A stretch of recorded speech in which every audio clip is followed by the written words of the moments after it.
the scene. He's got the voice that's mean, asking those questions that you never seen. He's got that fire, burning bright and clean. Andrew Keen making waves, break the routine on the Keen on show. He brings the heat, asking the minds, digging deep till they bleed. No sugar-coated truths, no lies to deceive. Andrew Keen, the master of the interview beat. He's got the knowledge, he's got the flair, challenging ideas with a fearless stare. With every question, he's uncovering what's there. Andrew Keen, a truth seeker, he's aware. Hello, everybody. Regular viewers, listeners of the show know that I've sometimes been rather critical of people I've accused of nostalgia, of imagining golden ages. But perhaps nostalgists are to be admired rather than criticized. My guest today on the show is, I'm not sure if she's a nostalgist, but she's certainly written on the glories of the past. Her first book was called The Plaza, The Secret Life of America's Most Famous Hotel, looks back to a more glamorous past.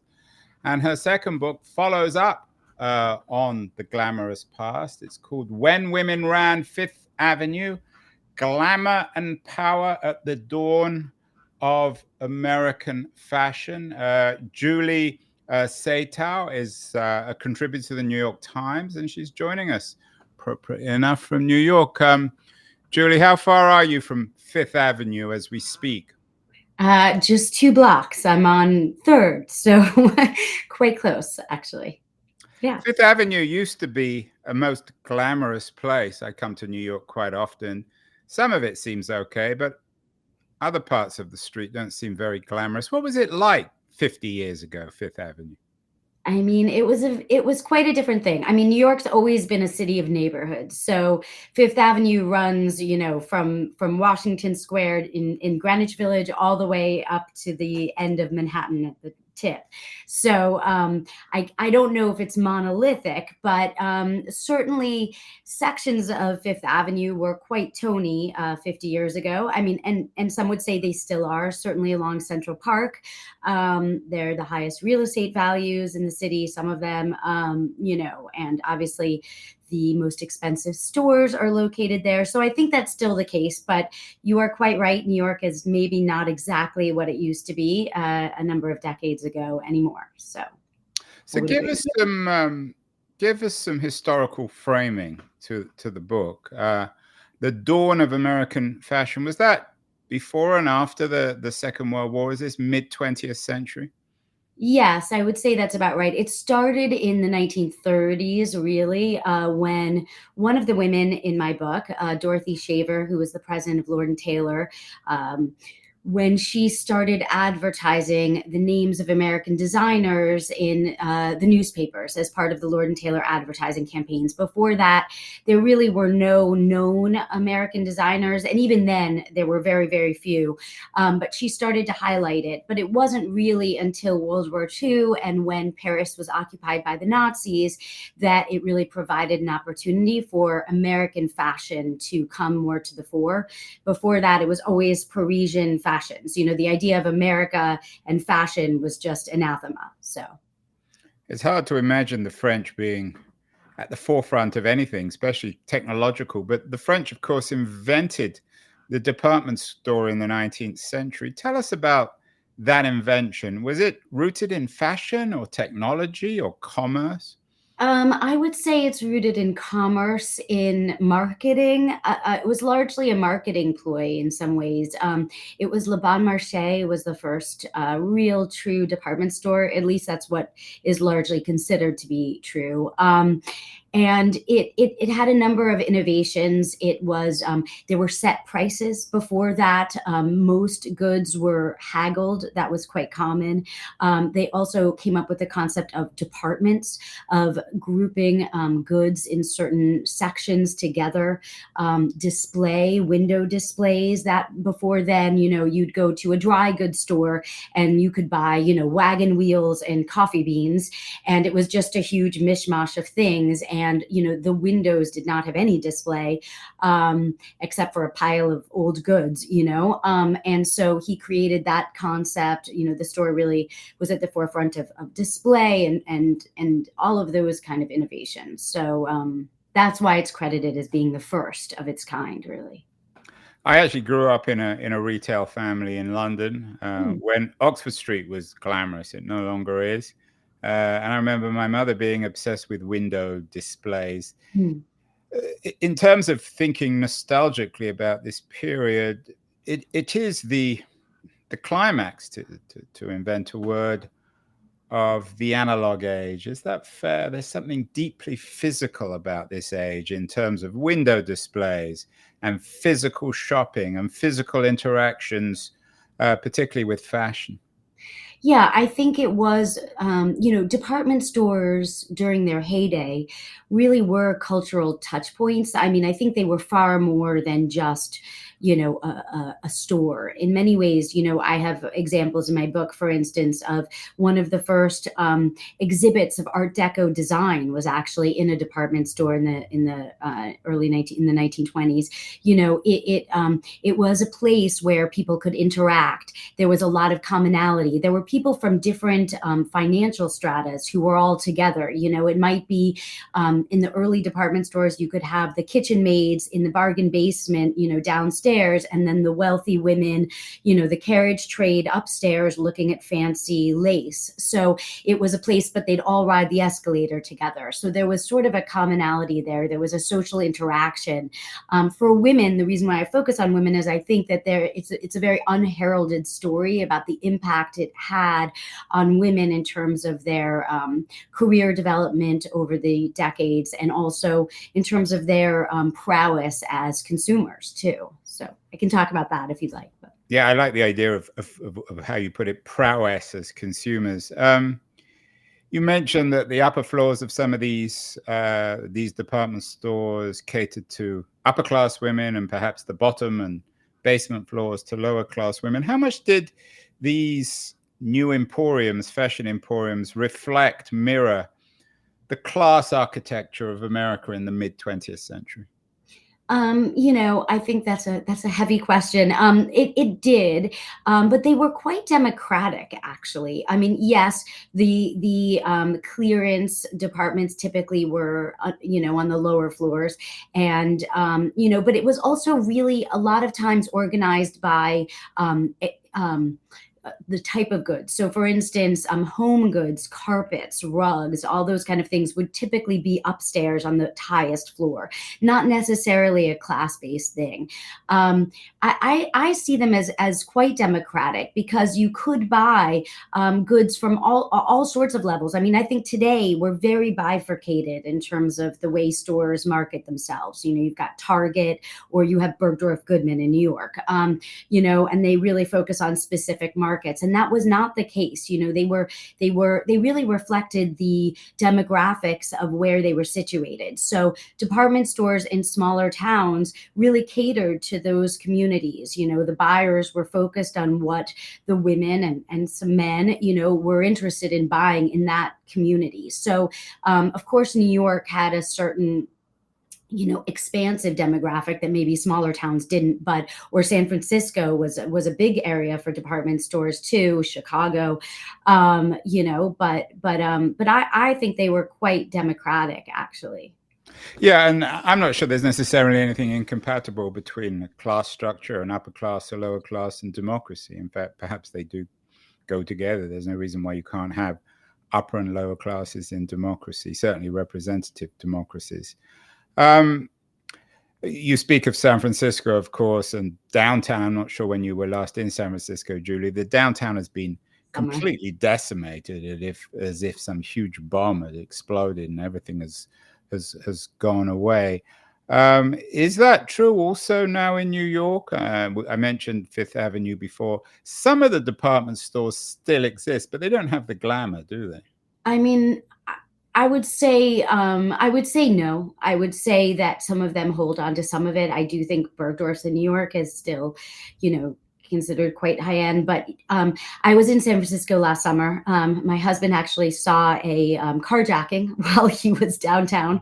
So I would. And it's not unusual. Yeah. So it's not the same in New York. I think though that, staying home and buying things online obviously took away that need to interact socially, that physicality of what the stores were. And without that, obviously vacancies has created the situation, I think, in large part in San Francisco.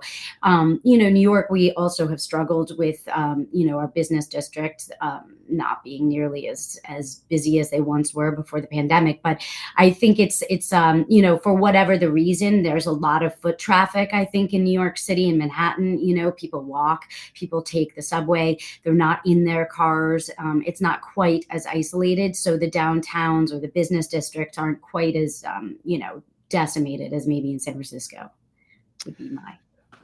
Julie, I'm sure you've had this question before, so excuse it and if you've had to deal with it in the past. New York, of course, was a relatively integrated town, large communities of immigrants, strong Jewish presence, and I assume that was reflected in the ownership and the management of department stores. But did these department stores, even in their heyday, even in their glory days, reflect all the racial and religious animus in America? Or were there places where African-American women, for example, would have been comfortable going into and browsing around? Well, as I said, the department stores largely reflected the communities they were in. So there were department stores that, really catered to the African American community or what have you. But no, they were not places of integration, I would say, at all. Actually, in 1942 was basically the first time that Black women were acting as saleswomen. Before that, there were plenty of African Americans working in department stores, but largely in the warehouses or in the back end systems, not on the floor. And it was really in 1942 where I mentioned Lord & Taylor before, but Lord & Taylor was one of the first to actually hire Black women up front on the sales floor. Also, G. Fox's in Hartford, Connecticut, actually, which was owned by a Jewish woman. It was also in 1942 hired some Black saleswomen in the underwear department, which was very radical because white consumers did not want them touching their under things. So that was kind of a big deal. But no, it was not really integrated. And in fact, the early department stores, the women really were, made up the bulk of the sales staff, but the men ran things. We've all heard of Bloomingdale's rather, or Macy's. Those were real men, and it was their names, on the name of the store. But inside, it was the women, and there was a real paternalistic attitude towards them by a lot of these managers, and they wanted to, make them appear more cultured. So they actually offered them classes on proper manners, on, how to speak. And they mostly hired native speakers because they did not want any accents, things like that. So there was a whole, emphasis on presenting a certain way. So what would have happened if a Black woman had come downtown from Harlem and gone into one of these stores? Would they have been followed? Would they have been allowed in? They would have been allowed in, but yes, they probably would have been followed. They would have felt very uncomfortable. I doubt they would have felt at ease, but there were stores, there were famous stores. And actually I write about one in Richmond, Virginia during the Reconstruction era, which, as you may know, was a very difficult time for the African-American communities. And Richmond certainly was the seat of the Confederates. So it was a very racist town at that time. And this Black woman actually started a department store with a group of other Black women. And it was the first Black-owned women-owned department store there. So, but in an example, all the white retailers in Richmond came together and they forced all the wholesalers not to sell to the department store, and eventually strangled the business, and they closed after, a handful of years. They couldn't make a go of it. So, I think it was very much racialized, segregated. Was there an equivalent of Fifth Avenue up in Harlem, for example? Would there have been Black department stores? Were there women who ran the equivalent in Harlem and other minority neighborhoods, or did these department stores not really extend outside Fifth Avenue and downtown San Francisco and Chicago? Yeah, I wouldn't say that the big department stores were very much focused on the downtown areas. There were smaller stores for sure, but Chicago had a very well-known store that catered to the Black community. It was owned by a Jewish family, but they actually had the president or the chief manager of the department store was Black, and it was very welcoming. But yeah, I would say that it was mostly in the downtown areas, and not, a smaller neighborhood or area wouldn't necessarily have a full-blown department store in that way. I remember when I was growing up in London, one of the wealthiest men in England was a man called Charles Claw, who owned Selfridge's department store. It's hard to imagine this, but 50, 60, 70 years ago, enormous wealth could be made out of retail, out of these department stores. The Bezoses and the Zuckerbergs and the Steve Jobs of the age, obviously there was no internet. Often the most innovative people, the smartest and the most successful people went into retail. Is that fair? I think that's true. It was a huge business, really, up until maybe the 1960s. It was extremely lucrative. And yeah, I mean, families made tons of money. It was largely most of the department stores were owned by families, not large conglomerates, and they, made tons of money with it. And I talk about, I focus, as I mentioned, on the women, and, they could have these very fulsome careers. Women could, in the 1920s, 1930s, even as early as 1906, as buyers, as senior managers in these stores, makes ton of money, in which case in other industries they'd never be able to. But certainly, the department store owners, made quite a good living. It wasn't really until the advent of the discount stores in the 1960s and the post-war kind of era that the department store business started to fall apart.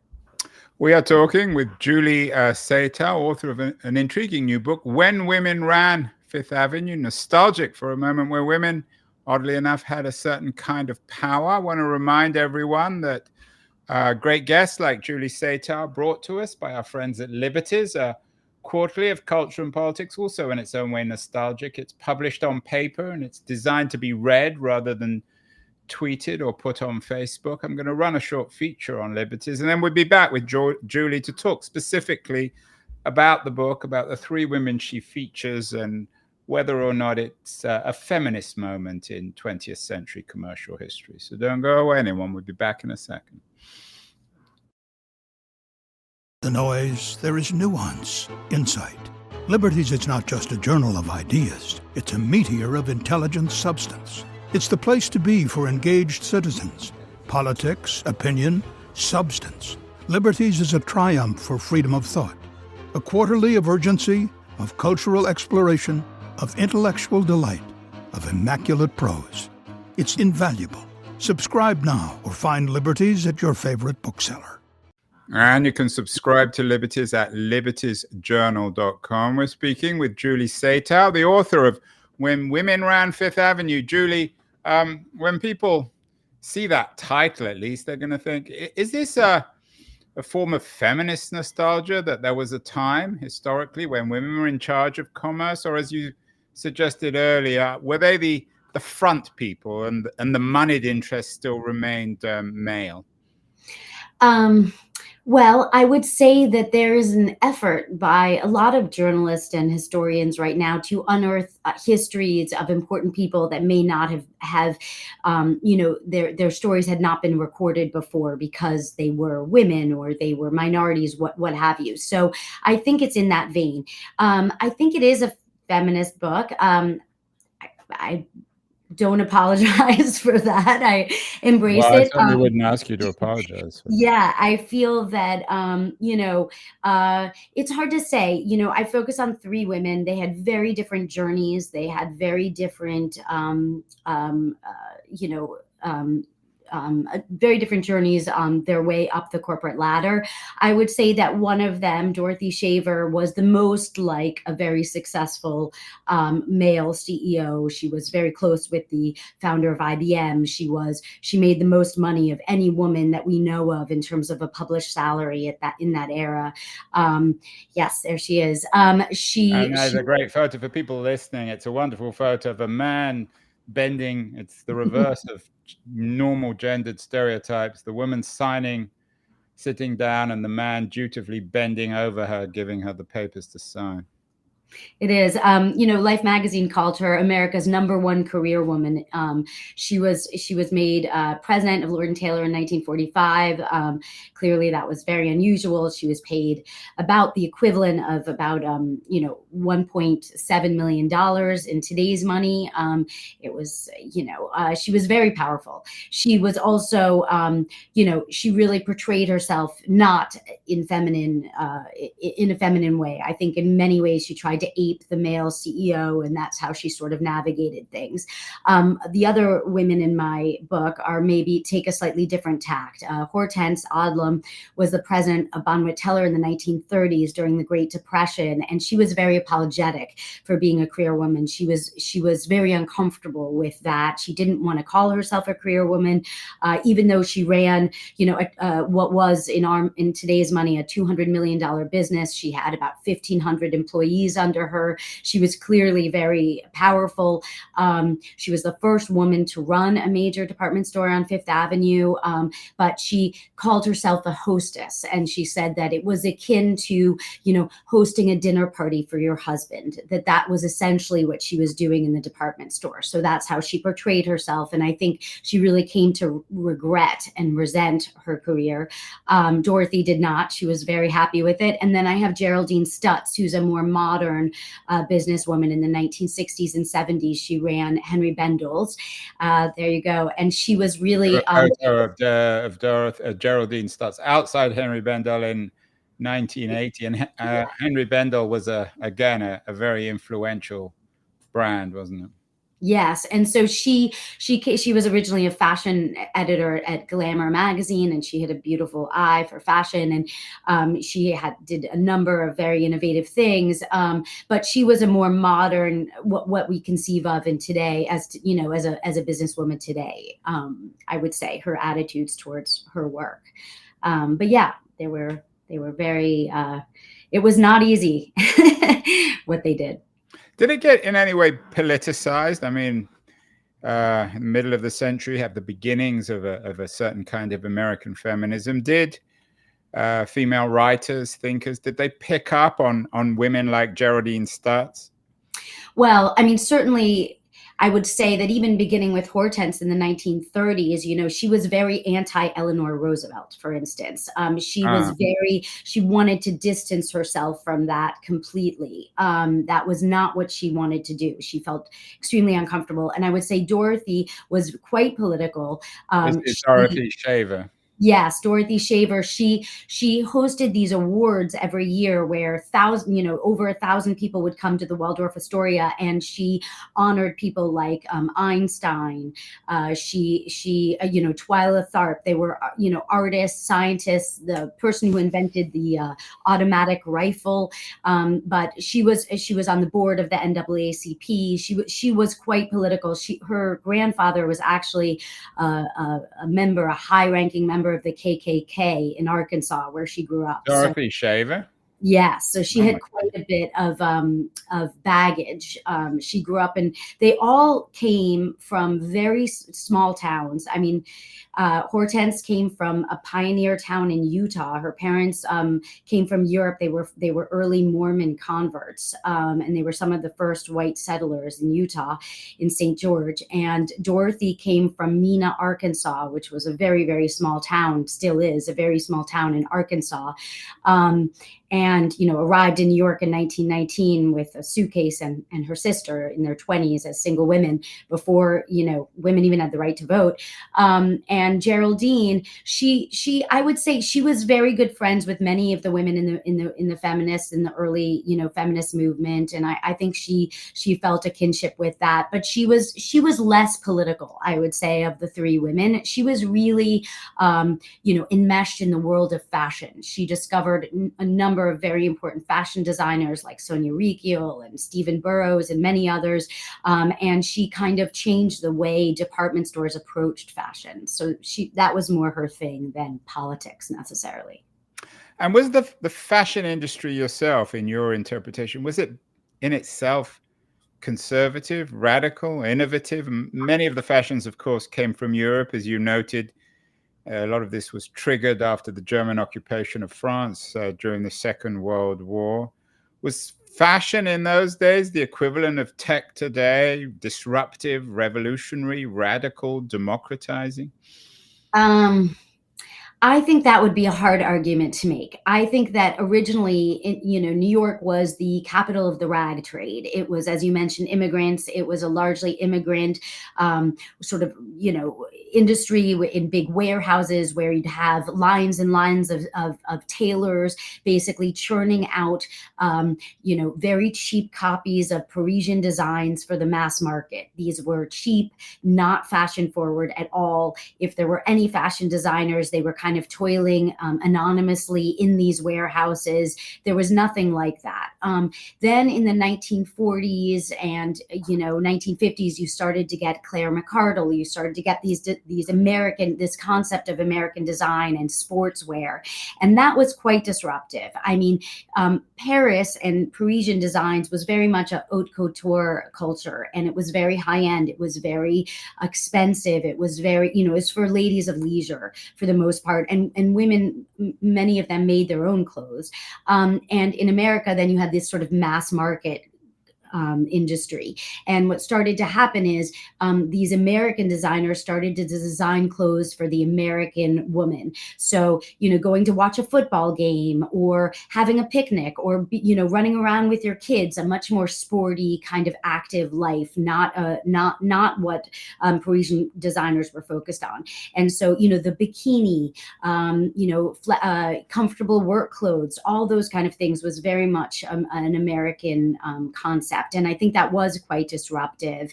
And it sort of pulled the center of focus somewhat away from Paris. I mean, still, I would say Paris was the dominant market, but America started to have quite a number of important designers. And that only increased over time. Although Geraldine at Bendel's, she helped create kind of the pret-a-porter or the ready-to-wear market. Yeah, which democratized, where suddenly this high fashion became exactly more accessible. Yes. You mentioned the garment industry, which of course was very much centered in New York, and it was also the front between labor and owners, all sorts of violence and politics at the turn of the 20th century, marked by one kind of tragedy or another. What did the unions think of these department stores? I assume the women who worked there weren't in any way unionized. Did they ever go on strike? Were the women who worked the floor, were they well paid? Yeah, it's interesting. I was surprised that there really wasn't more of an effort to unionize. I think because they were treated relatively well. I mean, it changed over the decades, sort of in the era of the ladies' mile and when department stores first you know, became a thing. It was actually sort of a step up from factory work, but it was long hours. There were often many fines. You would get charged if you did something wrong. You weren't allowed to sit, even if there were no customers around. You had to stand for many hours. It was hard work, but they were relatively well paid. And as I mentioned, there was a bunch of benefits to working in a department store in that era. You know, they had actually dentist offices in the department store for the employees. They had lunch rooms. Some major department stores, had retreats out of the city where they would give them free vacations, things like that. So it was a trade-off. It was considered, a relatively good job. I think that prevented it. But there was a whole backlash, especially in the 1920s, about sort of this idea that it was morally corrupt and that these women, these young working women, were naive and they were surrounded by all this luxury and all these beautiful goods, and they were going to enter a life of crime and start stealing things in order to have these goods because they were so, enamored by them, and that this would be morally corrupting to them and women shouldn't work. So there was a whole narrative of that. But there was really no major union efforts, which, as I said, was somewhat surprising. Yeah, I'm sure you've seen the movie The Apartment, which is one of the great classics of American cinema, a film about how senior management at one of these corporate organizations preyed on the women on the floor. Did that happen in the department stores? Were some of the senior men, particularly the owners of these department stores, did they prey on the working women sexually?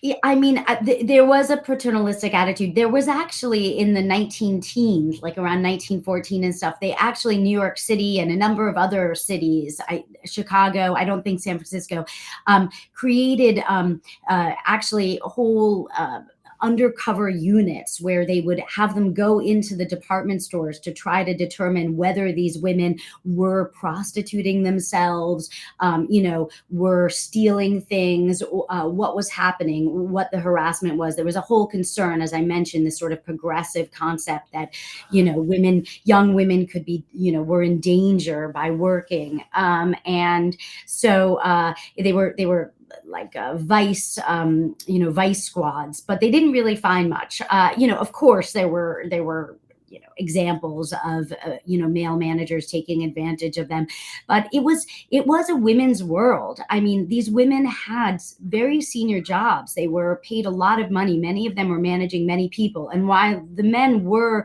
at the topmost echelon, many of them didn't have that much interaction with the women on the floor. And the women on the floor had their own communities. They really formed groups together. Department store, the different departments worked together. There was a real communal feeling to it. So actually, there was an interesting book, sort of like the Jacob Riis book, about the tenements.